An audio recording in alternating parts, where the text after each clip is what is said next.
Okay, guys.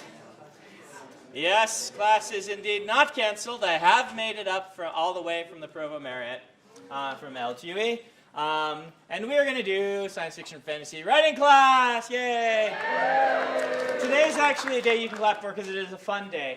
People are usually very interested in this. We have gone through our kind of four concepts: plot, setting, character, and prose, or the box. So today we will take a week to talk about the business of writing. I especially wanted to get this in because while I'm on tour, which I'll be here next week, I'm coming back from tour for class. You should all feel very, very, very special. You don't need to clap. It's okay. I was saying that as a joke, but I am flying home from tour to teach. But the week after that, I will be gone, and then I will be back for a week, and then I think I'm going to be in Dubai the week after that. And so one of these weeks, Brandon Bull will be coming to talk to you. Because he's really good at middle grade. And I think having somebody who can talk about younger genres is very helpful. And we will also have Joe Vasicek, who is a self-published writer, who took my class a number of times. He's going to come in one of the weeks and talk to you about how to self-publish and what it is in the real-world trenches being a self-published writer, because you're going to get mostly from me, and I am part of traditional publishing. And a lot of what we'll talk about today is traditional publishing, though I will try to go down some of the self-publishing things. And I'm sorry I don't have my list of things we're going to get to today. This is what happens when I have to run here from a conference, and then I'll run back after class today. Business of writing. So, when I took this class from Dave, from years ago, one of the big revelations for me, eye-opening moments, was that here was a writer who was earning their full-time living from their fiction. And Dave talked about that. He talked about contracts. He talked about how to sell your fiction. He talked about all of these things, which I had never heard in any class I had ever taken. And so when I started teaching this class, I felt this is a resource I need to delve into. We can't just talk about the craft of writing. We need to talk about what to do with it.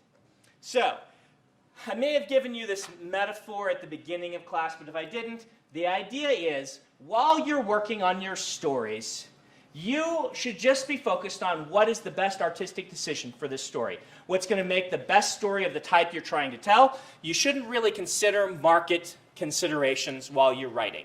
I believe that strongly. You should just create something you're passionate about.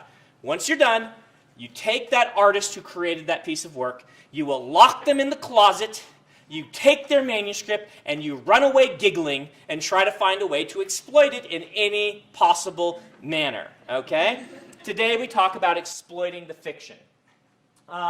So you basically are going to have to make a decision these days between self-publishing and traditional publishing. So, self and trad. Once upon a time, indie publishing was kind of a joke. They called it vanity press. The main reason for this was without ebooks, you had to print like 20,000 copies of your book and just hope that it sells. And most of them did not. And that's costing you like, $3 or $4 per book at 20,000 copies, or 5,000 minimum. A lot of people printed 5,000. You're still investing like 15 grand in publishing this book and hoping it sells. It was a bit of a joke because most people who did this just wanted to see their book in print. That said, several famous writers self-published their books. Richard Paul Evans is often brought up as a big self-publishing success story. Christopher Paolini. John Grisham apparently self-published his first story or things like this. But there was this stigma attached to it because so many people self-published by just paying a bunch of money and saying, look at my book, it's real. Indie publishing came of age when the internet came along and ebooks took off. This is about 2010. Before that, it really wasn't a thing, except in rare cases. About 2010, a bunch of people got Kindles for Christmas. I can tell you on my royalty statements, I believe I went from Hero of Ages was out at the time, and it had sold 9 copies in ebook. The royalty statement that ended December 2010 or whatever and then the next royalty statement had sold something like 10,000 copies. And so it really was an overnight, everyone saying, oh, this isn't ever going to happen. People don't like ebooks. It's never going to change things, too. Holy cow, it's working. Now, a lot of you were probably like 20, and so you were like kids when this even happened. But in publishing terms, this is really recent. There was a gold rush era where a lot of people were indie publishing during this time and made careers out of indie publishing. Amanda Hawking was the big, huge one that people talked about early. But after about 5 or 6 years now, it settled down a little bit, and it settled down as indie publishing being a completely valid and legitimate way to sell books. In fact, I think there are different numbers that are bandied about, and maybe Joe will have the exact figures, but you hear things like this, that on Amazon, something like 30 to 40% of all books sold are published by indie writers. And Amazon is a very good litmus test for this, because though a lot of us don't like it, and this is nothing against Amazon, we just don't like that there is one publisher that has such a strong control of the market. With my independently published books, my indie books, Amazon is 85% of the sales, if not 90% of the sales. And everything else is 10%. That includes Google, that includes iBooks, that includes the Nook, and it includes Kobo, which are the 4 main competitors. We would all like to see there be more competition there. We would all like to see iBooks and Google and Kobo selling a lot more books than they are now, just so that the stranglehold by Amazon is not as huge as it is. Again, nothing wrong with them. They did build a really good e-reader, which is why the Kindle took off. But it puts us in this position where right now indie publishing is controlled and dominated by Amazon. Now, there are two kind of in-betweeners. There's what we call hybrid, and there is what we call, what you do with a small press, which are kind of ways to have one foot in each world, right? Hybrid authors are generally people who are professional authors who have a contract or two with New York, but then publish a lot of their own fiction at the same time. A lot of people are saying this is kind of the way to go, and we'll talk about pros and cons. We'll mostly talk about traditional publishing today because Joe's going to cover a lot of the indie publishing stuff. Small press can be a way to get contracts that are more favorable along the self-publishing lines, but still have some of the things that you love from a traditional publisher. And what are those? Why would you pick a traditional publisher versus a self-publishing? Well, as I'm sure Joe will talk to you about, the big sell on self-publishing is twofold. One, control. When you are self-publishing, you have absolute control over what the cover looks like, what ends up in the final edition of the book. Nobody can tell you, we're putting this strange cover on your book. Nobody can tell you, we really have to cut this chapter. That doesn't happen very often, by the way, but the cover thing happens all the time. That you get a cover that you just don't agree with or something like that. Nobody can put on the back of the book a spoiler for the book that they think is good marketing copy. That happens all the time in traditionally publishing. You have control over all these things. You get to decide where it's sold. You can say, I want this released worldwide, rather than traditional where you usually will sell US rights to one company, UK rights to a different company. Then who gets to release it in India? Well, it's usually a UK publisher, but maybe not. You sell a different publisher in this language and that language, and it gets very, very complex. Everyone's kind of fighting over the rights. With indie publishing, you just like one button, published worldwide, everyone can get my books. You can set the price. So cover, price, and distribution, all controlled by you. The other big thing is, generally, you will make 70% of cover. So whatever it sells for, 70% of that goes to you. The caveat on this is, and Amazon again gets to decide how this goes because they're the 10,000-pound gorilla or whatever. You have to price it between $2.99 and $9.99 to get 70%. Otherwise, you get 35%. Okay? So they want it in this price range, your book. That is what they've determined is their magic number. If you go below $2.99, they feel that undervalues the books too much and they don't make enough per sale. If you go more than $9.99, then they're not looking like the cheap bargain that they are. That's how they sell Kindles, is by, at least in the early days, they sold them by convincing everyone your books will be cheaper now. You invest in a Kindle, and now all your ebooks are cheaper. That's been a big struggle between traditional publishing and Amazon at these price points. But you get 70% of that. So you can quickly run the numbers and say, maybe traditional publishing can sell 2,000 copies of my book, and self-publishing can only sell 1,000. But if they're at the same price, you're going to make more with self-publishing. So control and price. Two big advantages over here. The advantages of traditional publishing will be they do the stuff you don't want to do. Okay? This is kind of the primary reason. The others are all good, but this is the primary reason, particularly as a new author, that you can expect. They do stuff. That means they do the cover design. They know what a good cover looks like, and they will have an in-house cover designer. They will edit your book and assign you an editor. They will handle a lot of these annoying things that go along with publishing a book that a lot of people just don't want to deal with. So that's number one. Number two, and we'll go into in depth in these things, is advance. They will, if you sell to a traditional publisher, a big one, they will pay you in advance. That if they don't pay you in advance, then something is wrong. It means you're probably not getting an actual deal with a big publisher. You're getting a deal with like some subsidiary or something. That advance may not be huge. Average first novel advance, in recent years, people talk about $5,000 is about average first novel advance. That is negotiable, depends on how interested they are in it, the book. Elantris was $10,000. It's not that uncommon to see a $10,000. It's not that uncommon to see a $2,000 either. But a first novel, you can kind of expect, unless something happens, which we'll talk about, that you're going to get paid $5,000 up front. An advance is not free money.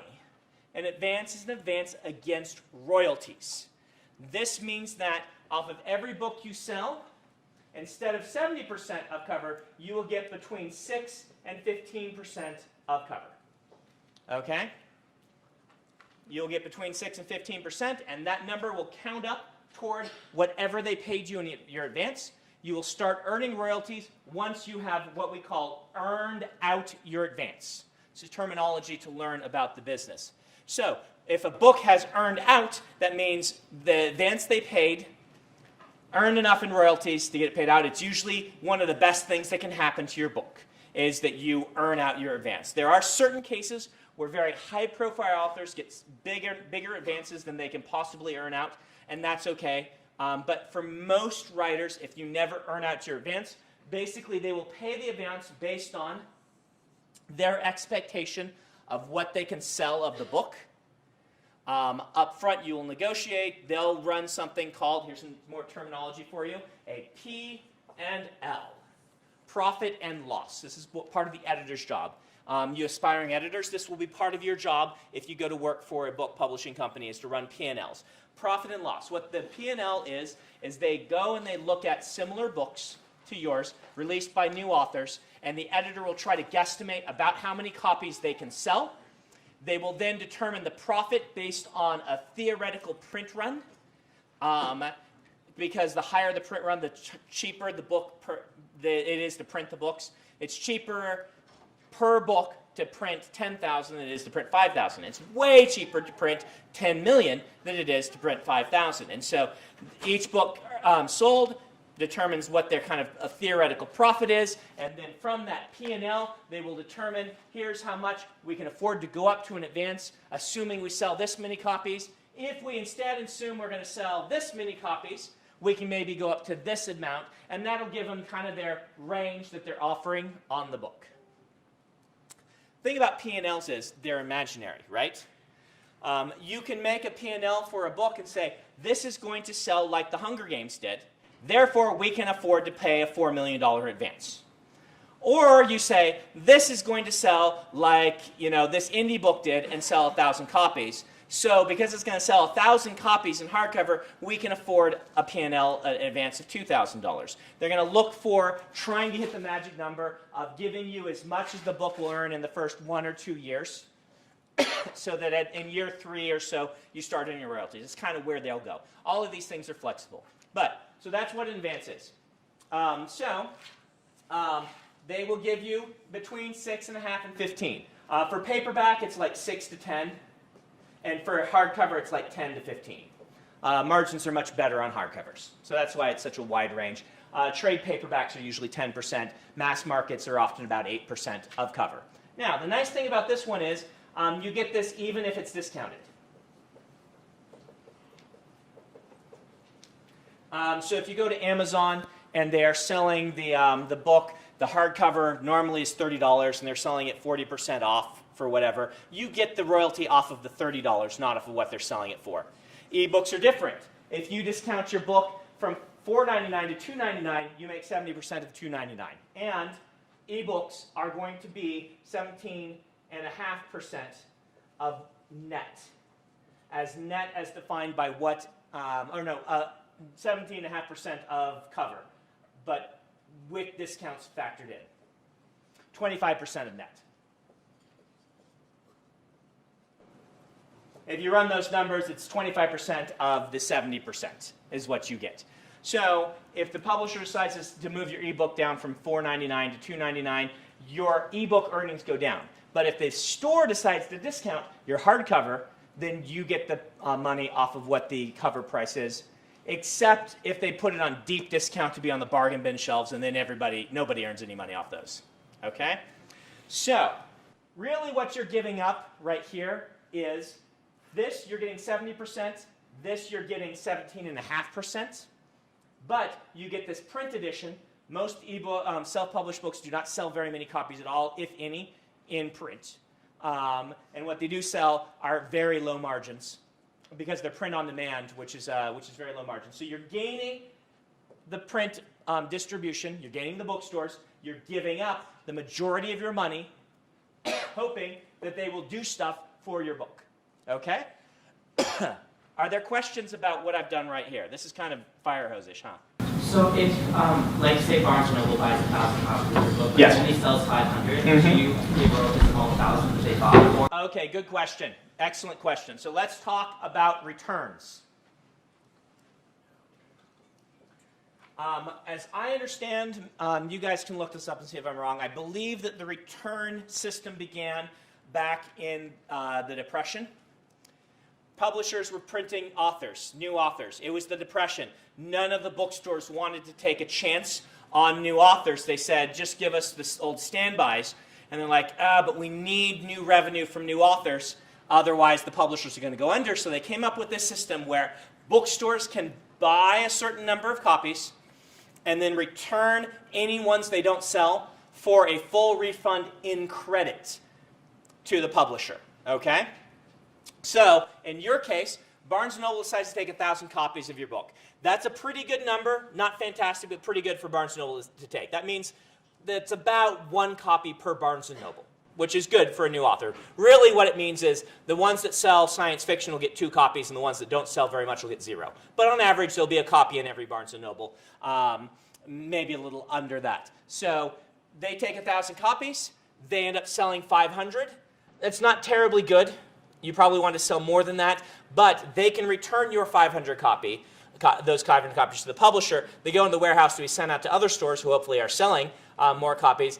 Then you have to, on your return statement, there is a debit, right? That, 500 copies came back. You lose that amount of the money of royalties. Now, if they've already paid you, they don't come knocking on your door for the money. But it means against your next royalty statement, you're going to have to count up past those 500 that came back. Does that make sense? So, all right, right here. Do those percentages change if you earn out your advance? No, but what they do, where they do change is by how many books you sell. For instance, this is going to get complicated, guys. I'm sorry. For instance, hardcovers are generally 10% on the first 5K copies, 12.5% on the next 5K, and 15% thereafter. What that means is if you are selling really well, you will start earning a higher percentage of the cover price on things. There are mythical stories of people getting more than 15%. The only one I've heard it confirmed by several sources, but not by the people actually involved, is LucasArts getting 22%. I don't know if that's true or not. You'll have to look online. There's all sorts of wild rumors. These are all closed-door deals. You don't know what people are getting. I've never had any friend of mine or myself get higher than 15% there. But there are other places in the contracts where you can get more wiggle room, so it kind of becomes effectively a little bit higher and stuff like that. But 15% is kind of the cap on that. And then paperbacks do the same thing. These what we call breakpoints. Here's another terminology thing for you. These are breakpoints. The 5K and then the 10K are the two breakpoints. The breakpoints vary a lot. On a bunch of my paperbacks, it's 75,000. And so it's like, 6%, it's 8% now, we've argued it. 8% on the first 75,000, 10% thereafter, or something like that. They are really, the battleground is this one right now. They are hardcore on this one. Because they know that if they start to let the 25% of net on ebook slide, that they'll have to do it for their biggest authors. And so they put a stake in the ground, and this is the big argument. And this is where the small presses are able to come in and say, hey, you know what? We will do the stuff that the big publisher will do, and we will give you 50% of net. So we'll give you 35% of cover price instead. And a lot of indie publishers or small presses are using this to kind of walk the line between indie publisher and traditional publisher. What they can't do is the big stuff, which we'll get to in a minute, that are kind of like if you get the good deal from the traditional publisher, what that means, okay? And yeah, there are other questions on this. Yeah. If you say never earn out your advance, do they then have to pay back? Do you have to pay back unearned advance? Good question. No, you do not ever have to pay back unearned advance unless you fail to turn in your book. As long as you turn in the book, the advance is like a bet of faith the publisher is making on you. And this is part of the reason why advances can be really weird science.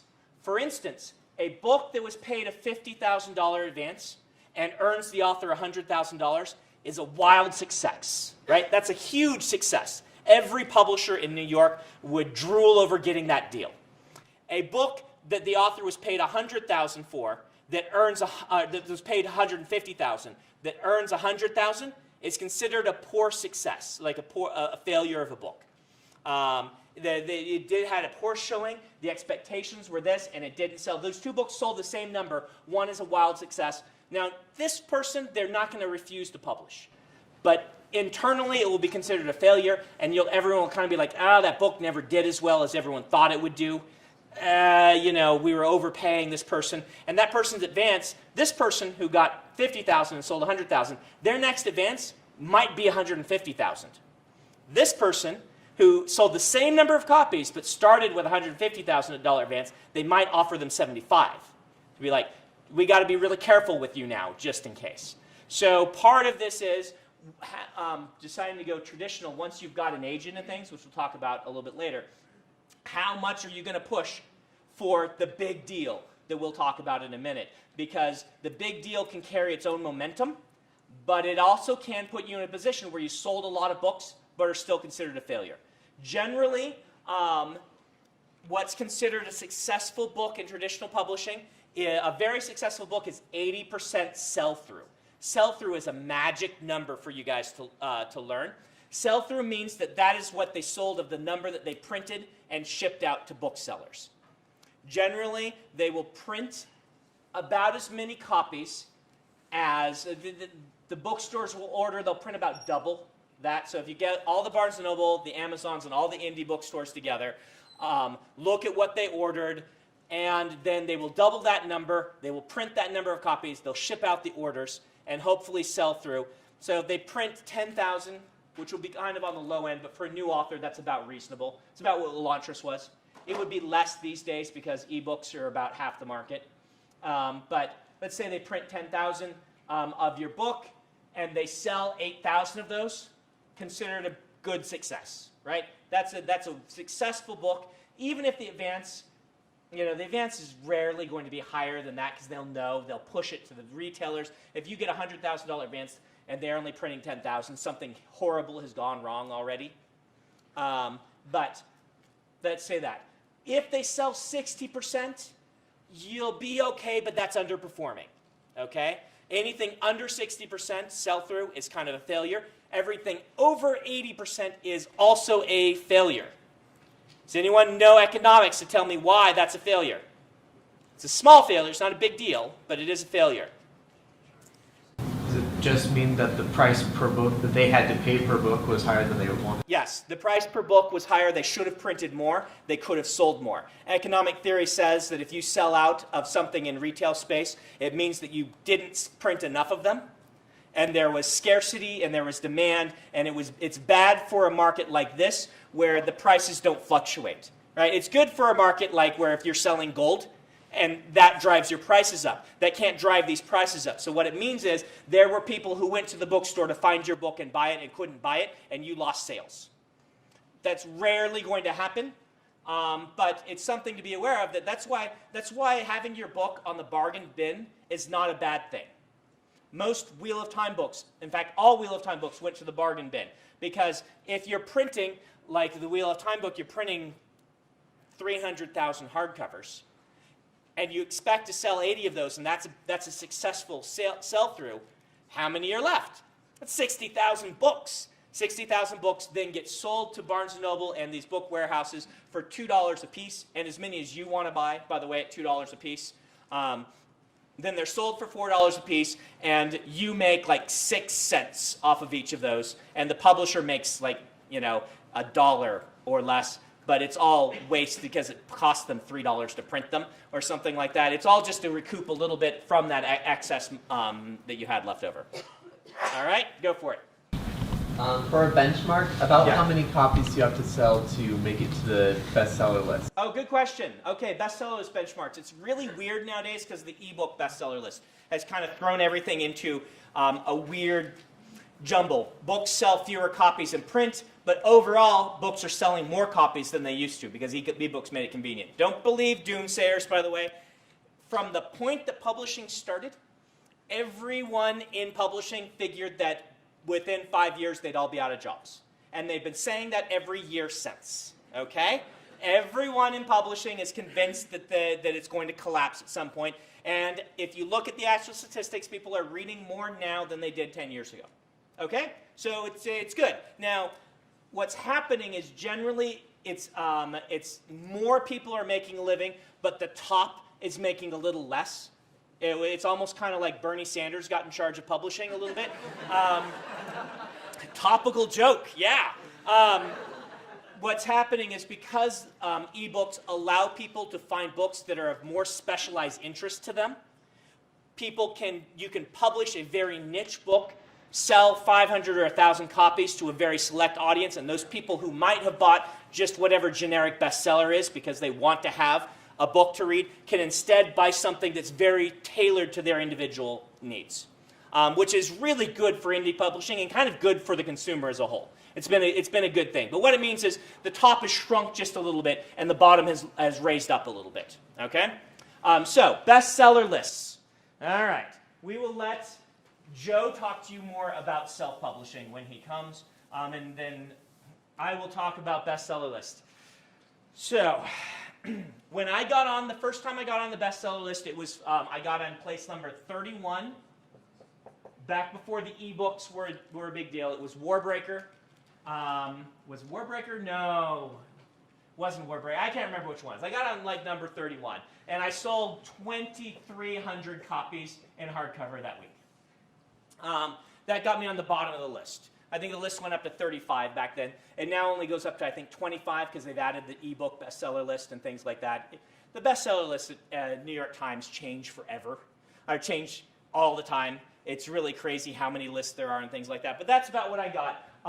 The first time that I hit number 1, what was number 1? I think I was about 80,000 copies first week. And that was a number 1 spot. And the next person behind me was 32,000 that week. And so that could have gotten you number 1. You could have gotten on with less. The least I've heard of someone getting number 1 is in the mid-20s. This is all in flux because ebooks and things like this, right? And that was 80,000 print copies. That was number one on the hardcover print list. But the ebook and print combined is separate. And then the ebook list is separate. I'm number 4 on the teen ebook list right now with Steelheart because they put it on a $2.99 promotion and a ton of people bought it. And so I jumped back up onto the New York Times list. If this book had been released, for instance, when was it Memory of Light? When A Memory of Light went to number 1, it was something like 150,000 copies. And John Grisham was 130,000 at number 2. And that was in November. So it can vary a lot based on what month you release as well, right? And if John Grisham is releasing a book the same month, you'd better have something huge. You can see I would not have beat John Grisham. This is Words of Radiance. Words of Radiance would not have beat John Grisham, but it beat, you know, when we released it in January or whatever, it beat the next person by like a ton, okay? So this is all really flexible with bestseller lists and things like this. Amazon's a bit harder and easier at the same time because Amazon has all these, like, you know, your subcategory to be a number 1 Amazon bestseller. You might be the number 1 bestseller in sci-fi fantasy, fantasy, teens, boys and men experiences, book set on Mars, right? I'm exaggerating, but they do go pretty specific. It's still pretty competitive, but not as competitive as the New York Times list. And the New York Times list is not nearly as competitive as things like the USA Today list, which is just all books. The same thing happens in the Sunday Times in London. It's all fiction is just on one, or all books I think are on one list or something like that. So you can see if you, the New York Times is like hardcover fiction, hardcover nonfiction, self-help books are their own, teen, middle grade paperbacks. There's like 20 lists. So there you go. That's kind of, boy, this pen is not working. I'm going to get a different one. It varies. To get to number 1 best-selling author on Amazon is really tough because you've got people like J.K. Rowling still selling a ton on there. Like a couple weeks ago, I was number 5 on Amazon. And like I was selling a ton of books, so I don't know how much Bella Forrest is selling, but Bella Forrest is selling a lot of books. It's a teen vampire romance stuff. So yeah. How do you even find out where you are? How do you find out where you are? You will get a call from your publisher on Wednesday, a week and a half after your book comes out. It comes out on Tuesday, so I guess it's 2 weeks. The next week.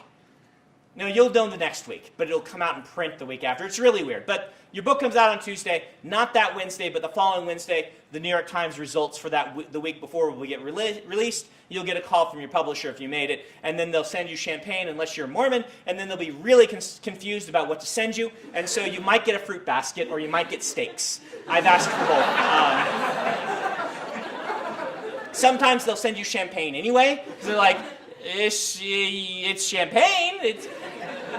When I was in France, as an aside, I had every time with my host family, they'd serve a meal, they'd ask if I wanted wine. And I'd say no, and they're like, oh, but it is so good, it is good for you. Or in France now, you can have wine, our laws are different. I know, I'm the police chief. He was the police chief. And I'm like, no, I don't drink. It was really bizarre to them. And finally, they stopped serving it. And at the end, they brought me a glass of champagne when I was leaving. I'm like, I don't drink, guys. He's like, but it is champagne. It's not wine. So, yeah. They were even more baffled. And you know, you think I'm doing like a bad French accent, but my host dad sounded just like that, like the stereotypical bad Frenchman accent. It was great. So, all right. So you'll do that. Amazon, how do you know? You just go look on Amazon. Amazon has a top 100 authors list, and it has, just on the page of a given book, it will show what bestseller list it's on and where it's ranked. Really easy to find. It'll also list the author and what their bestseller as an author rank is. So it's kind of hard to miss if you ever go look at an Amazon page. All right, other questions? There were some more questions. Go for it. How do pre-orders fit into all of that? Pre-orders are counted as day 1 sales. So pre-orders are awesome. Pre-orders are how you're going to get on bestseller lists if you ever do, is because on day 1, boom, Doesn't work as well on the Amazon bestseller lists because they will count you on the day that the person actually pre-ordered. But New York Times, Sunday Times, USA Today will all count that as week 1 sales. Okay? Yes? What about audiobooks? Audiobooks are sold almost exclusively through Audible.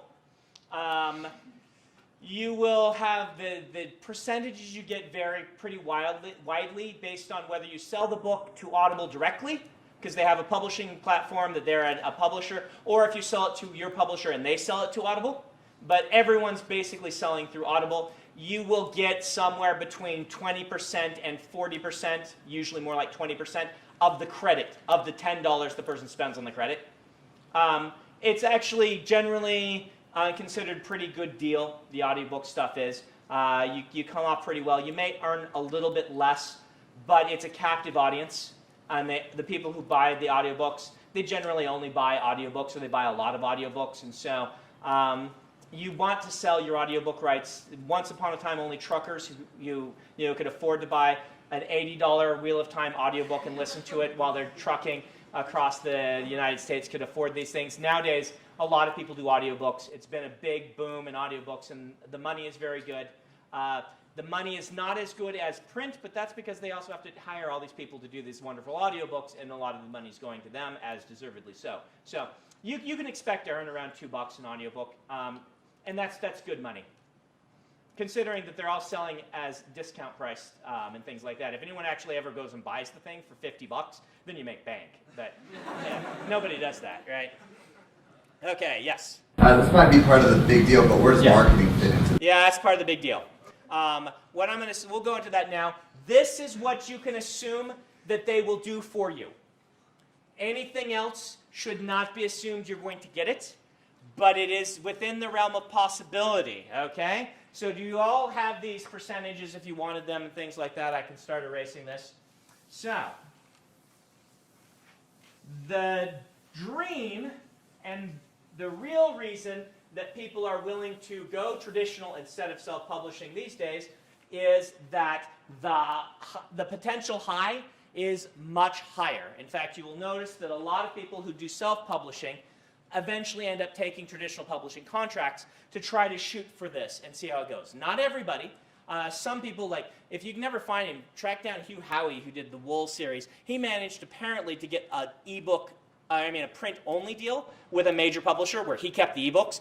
So he's getting the best of both worlds, right? He's got the 70% of the ebook sales, but he couldn't sell very many print on his own. But then a big publisher is selling his print books and giving him all of this stuff. And so that's like the dream that we would all like to live. I don't know of anybody who's done it except for Hugh Howey, and he made it huge as a indie guy, and then went and said, well, I don't have to take your deal. I'm earning so much right here, so why don't we see what you can do? But most people end up taking a traditional publishing. There are various arguments online to never do that. They're decent arguments. I would go read them. I'm not the one to make that one to you because I'm very well entrenched in this side, okay? So what can they do? They can do a book tour. Book tour is they fly you around to a bunch of bookstores and you do a big book signing. And you say, well, I'm a brand new author. No one's going to come to my book signing. And that's true. But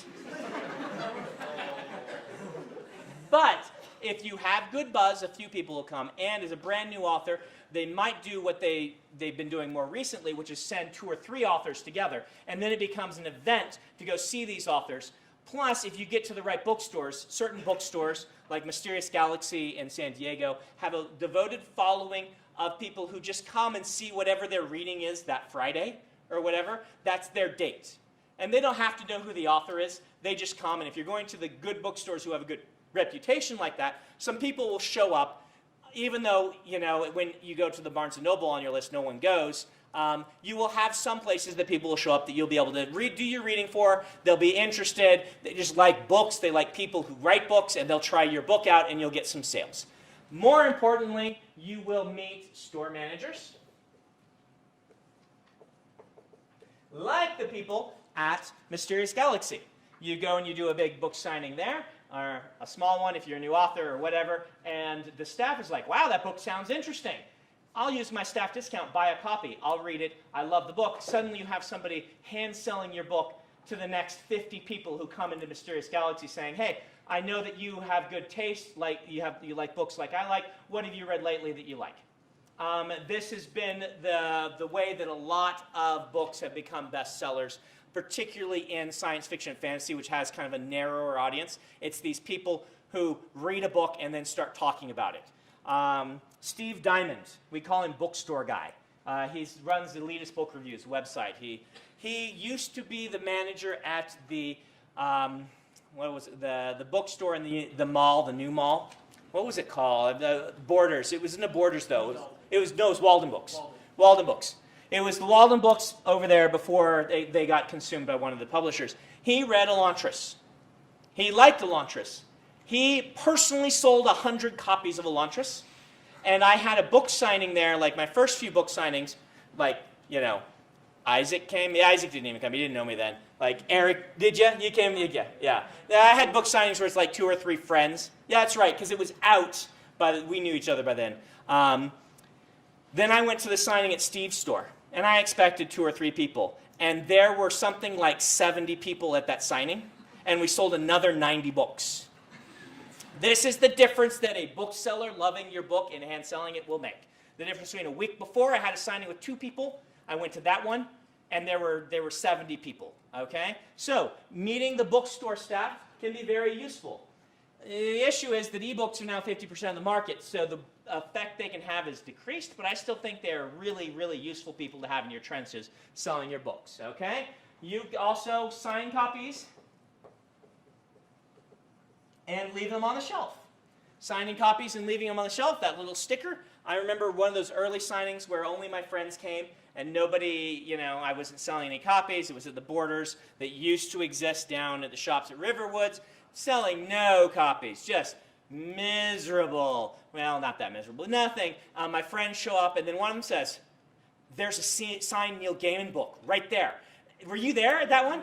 And all my friends, like my 6 friends, swooped around and went looking through all the Neil Gaiman books, found all the signed ones, and ran off and bought them. Even though they all had copies of that book already. Leaving signed books means that the bookstore will probably feature them on a little end cap or something like that for a couple of weeks. It's a great way to get publicity for people to go and say, hey, I'll try this book because it's signed, yada, yada, yada. And then you can start to meet a few of your fans and maybe build a mailing list. Meet those people who love your books. I met one of them in Denver. This is Denver Paul, by the way. I met one of them in Denver like a year after I got published. He said that he'd given copies of Mistborn to all his friends. I guess it was 2 years, because right when Mistborn came out in paperback, I went home, I called Tor, and I said, send him a case of 80 copies of Mistborn in paperback. They sent him a case of 80 copies of Mistborn in paperback, and he, over the next 2 years, gave them to everyone he met who wanted a book to read. Finding people like that is the sort of thing you can only do really. They'll email you, but meeting them in person is better. So the book tour can be good, and it can generate its own momentum. As you get some publicity and things going on, people will be like, I've heard of this book. Usually they won't tour you until there's some of that momentum, like they might buy your first book and then tour you for your second one or something like that. So there's book tour. There is actual marketing.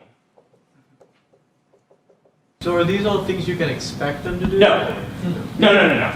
This is all in this is all in Dreamland. Okay, it's not in Dreamland that it's not impossible, but it is not to be expected that you will get it, and you will have to fight for it. And I'll tell you how to do that. But marketing, there will be a marketing budget assigned to your book. It will probably be like $50. Don't expect a lot of marketing. There's a good reason for this. An advertisement in the New York Times costs $50,000. All right, and that's cheap nowadays because there's not quite as much distribution. If you run these P&Ls on a book that got a $10,000 advance, how much are they expecting that book to earn? Probably around $20,000, which they'll give you 10 and they keep 10. If they spend $50,000 on advertising, that's a real risk. Now it's possible. Once in a million that advertising money can generate it into a bestseller if they have a hit on their hands, and once in a while they'll do it. But most of the time when they've done that, that just means that instead of each of you making $10,000 and being happy, they are $40,000 in the hole on your book. that marketing for books is hard. It is really, really, really, really, really hard. Because most marketing is set up to charge the people who are selling products that everybody uses or everyone could use. Not everybody reads fantasy and science fiction books. With the way social media is now, Yeah. how much do they... Most of it, they don't spend things, they don't spend things in New York Times anymore. They spend it on targeted ads on Facebook or on Audible or things like this. Part of marketing is also something, and this is what they will spend. If you can get some targeted ads. The advertising budget for one of my books these days is around $150,000 to $200. They can afford that because the books sell well. And a lot of that's going to be targeted ads. The other thing is going to be called what we call co-op. Co-op is every bookstore, including ebook stores, have limited shelf space at the front. Now, if they just decide to carry your book, there's no payment for that. It just goes onto the shelves. It's carried by Amazon. But the front page of Amazon or iTunes is all paid advertising space. If you walk into the Barnes & Noble and you see a rack of books at the front, that's paid advertising space. That little, what they call the octagon, you guys know what this is in front of Barnes & Noble? That's paid advertising space. Everything, the end caps, are paid advertising space. Though those are a little more flexible, that if you do like a signing, they can just, the store employees can just give you an end cap for a little while, because that's not all the end caps are sold, but some of them are. And it's sold through something we call co-op, where it's not the publisher giving them money to do this, it is the publisher giving them a higher percentage off of each book. It doesn't come out of your percent, it comes out of the publisher's percent. So for instance, Barnes & Noble, usually Barnes & Noble or Amazon have to initiate it. They come and say, all right, we will feature you on the octagon, but instead of giving us the normal, we get 40% of what it sells for, you have to give us 45% of what it sells for while it's on the octagon.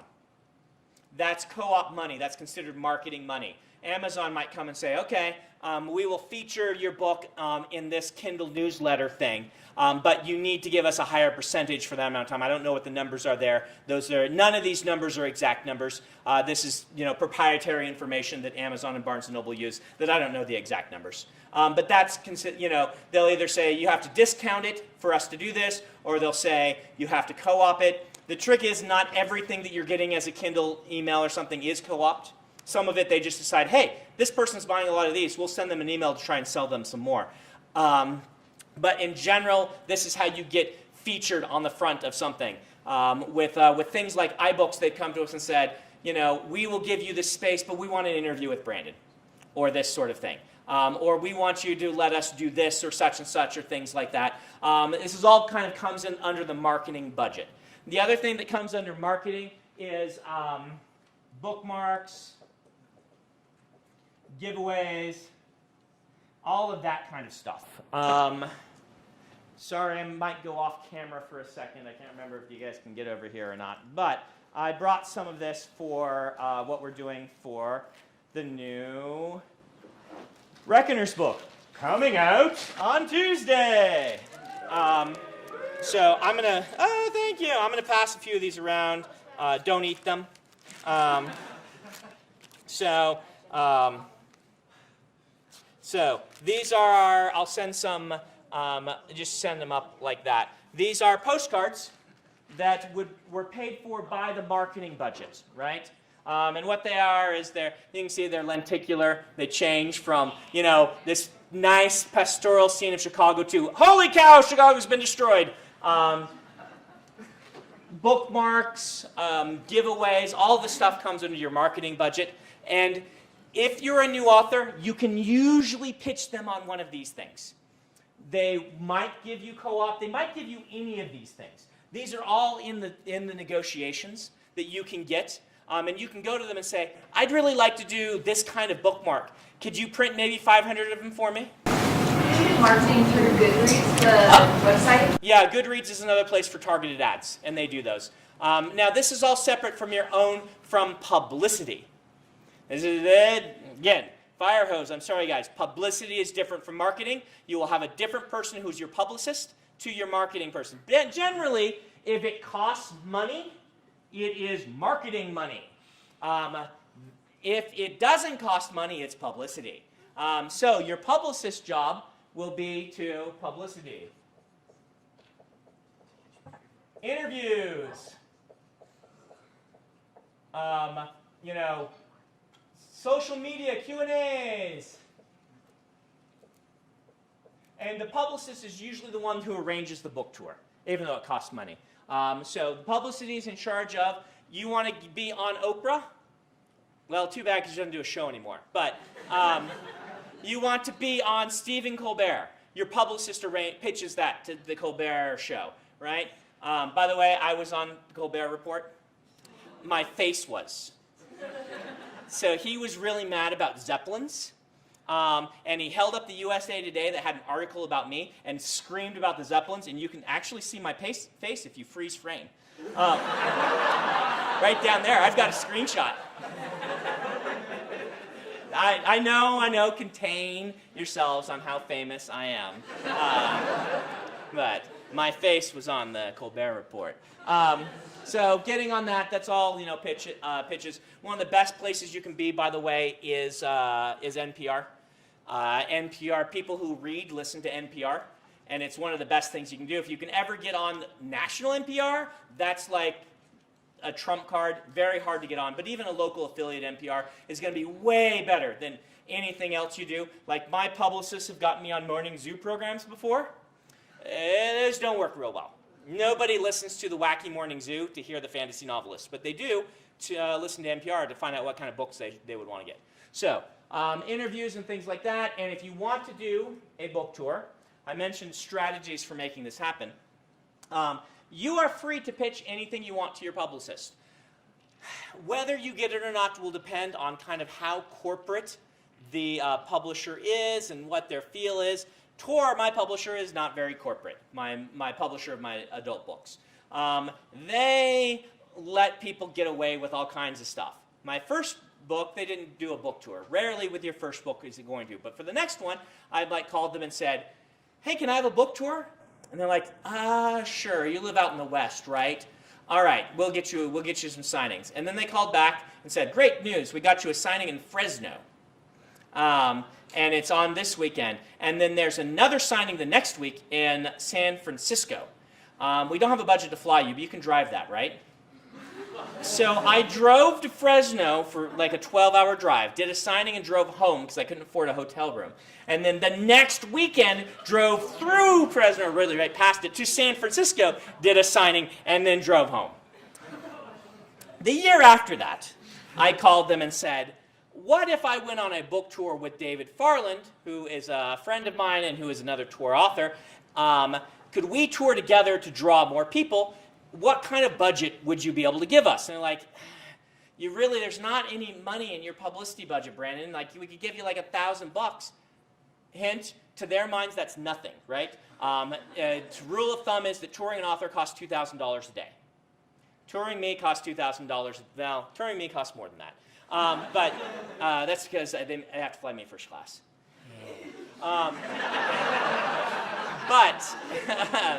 But touring an author, if you count the flight, the meals, and then having someone to pick them up at the airport and take them to the bookstore and things, they budgeted about $2,000. It's probably a little bit cheaper, but that's what they budgeted. I said, you give me $1,000, and I will get in a car with Dave, and I can do 10 signings on $1,000. Because we'll share a hotel room, and then it's only gas and food money. And they're like, sure, if you can do that. And so we did.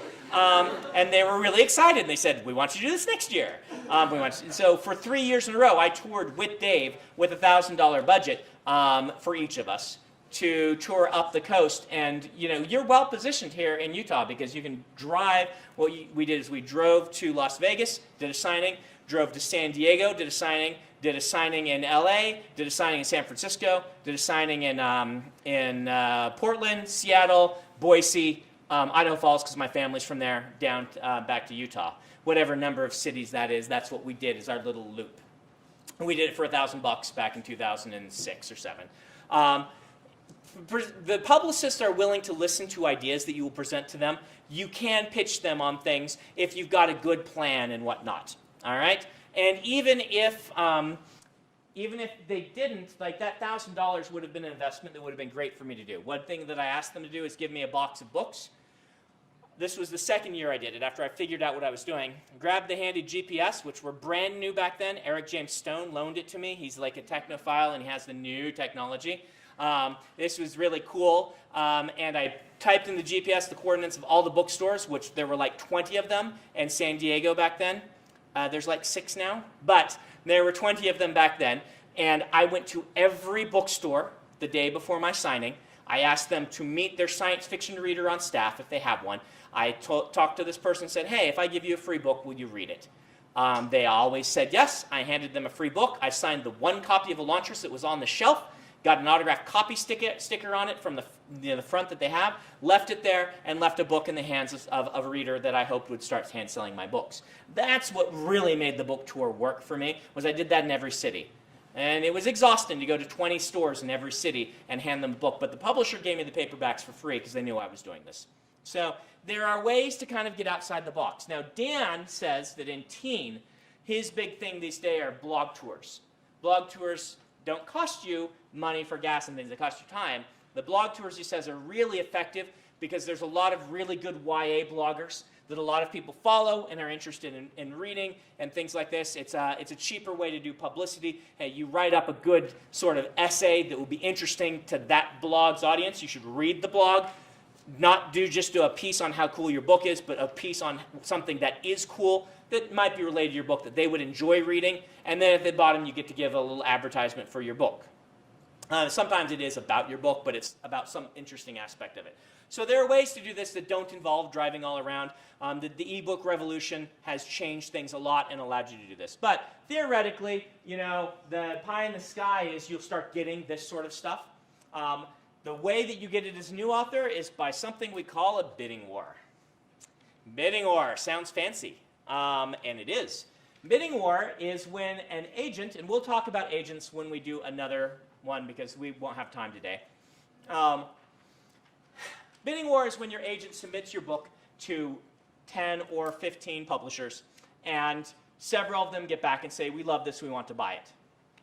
That's when the agent says, woohoo, and says, well, how much will you offer for it? And then they all make their offers, and the agent says, well, we have better offers from someone else, so we're going to start bidding on this. And then it becomes an auction, a book auction. And almost every book, every book you hear of that is not written by a celebrity, where the money goes sky high, every new book, I should say, every first book, happens because of a bidding war.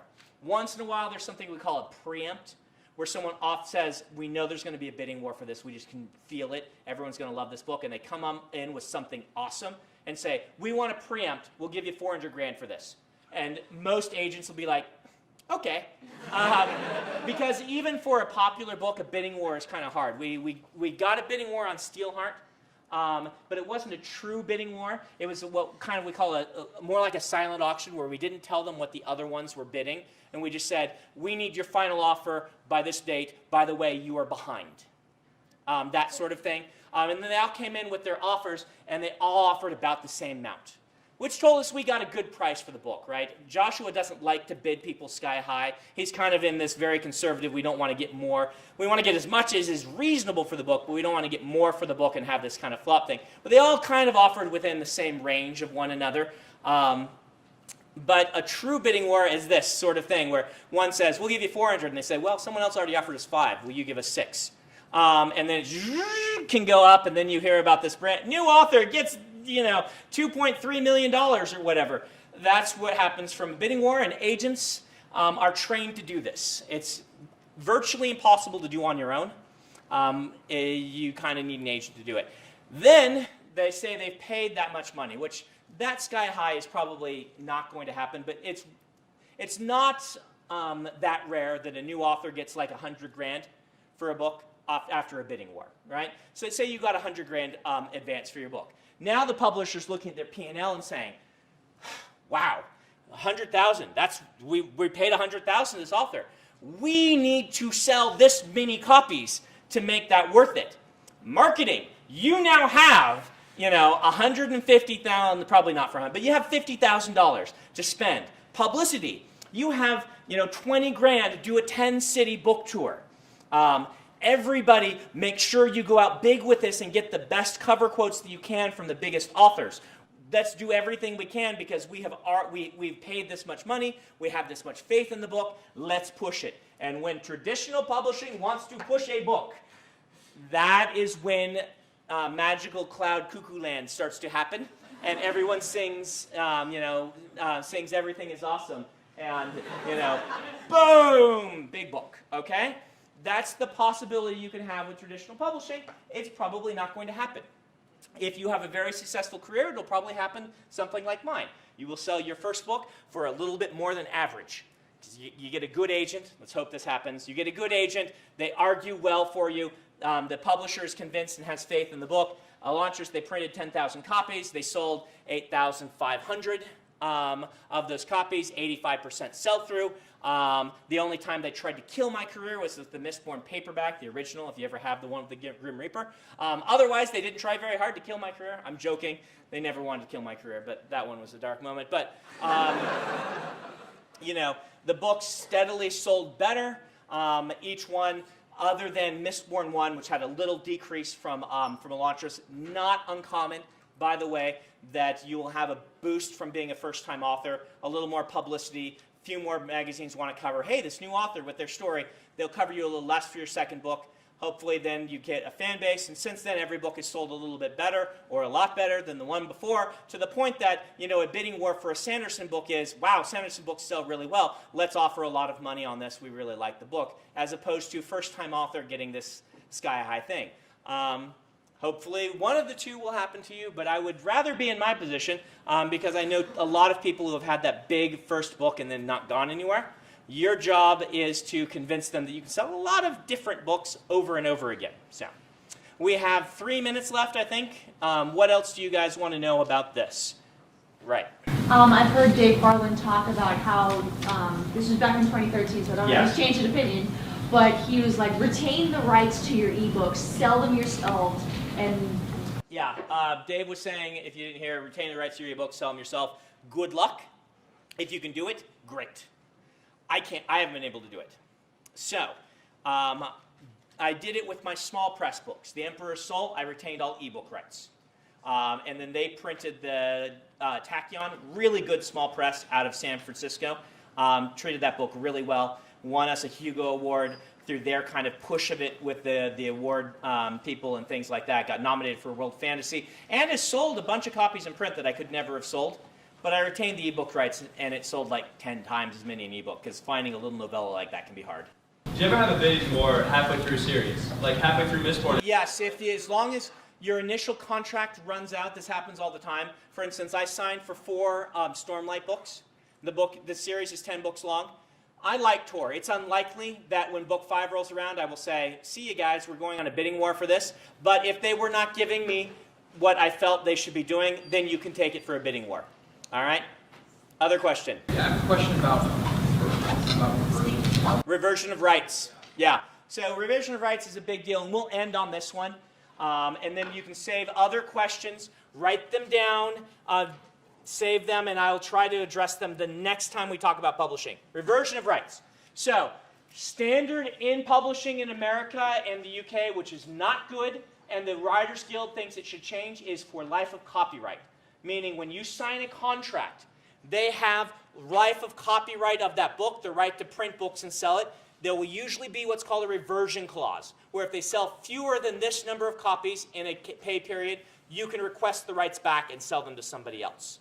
Every book should have a good reversion of rights clause in them. The problem is these have all gotten thrown off by ebooks, where it's, in the past, selling 100 copies of a book, usually you have to sell 100 or 200, means they have to keep it in print, which means printing 100 copies of a book, they would lose money selling that, right? So they will revert it if they're only selling 100 or 200 copies, because if you have to print 100 new copies every year, they're costing you like $10 to print or something like that.